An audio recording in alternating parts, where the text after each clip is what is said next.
ঈদ মানে আনন্দ। আসুন আমরা আত্মীয় পরিজন পাড়া প্রতিবেশী সহ সকলের সঙ্গে ঈদ মানেই পর্দায় তার মুখ, 24 ঘন্টার অন্তত 6 ঘন্টা তার দখলে। পদ্মা সেতু, মেট্রো রেল আর এক্সপ্রেসওয়ের মুখরোচক গল্প, হরেক পদের বিকল্প রেসিপি, ঘসেটি বেগমের মতোই তার পরামর্শের জোর।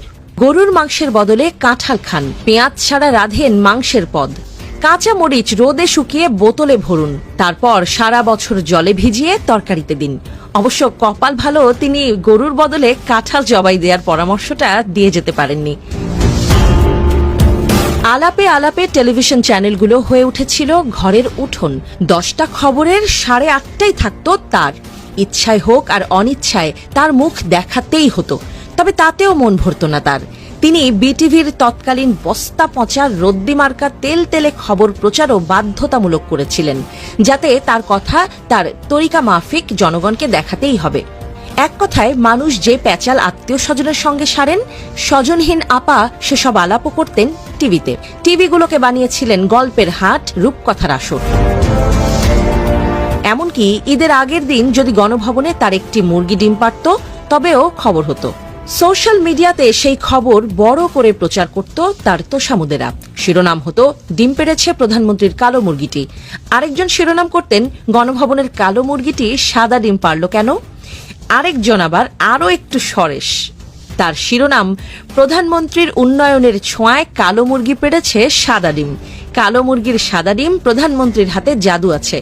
কেউ আবার ফলো আপে সেই খবরের শিরোনাম দিত, সাদা ডিম পাড়া কালো মুরগিটিকে কি খাওয়ান প্রধানমন্ত্রী? এখানেই ঘটনার শেষ নয়, দেশ সেরা কৃষি প্রতিবেদক এই নিয়ে বানাতেন আস্ত এক ডকুমেন্টারি।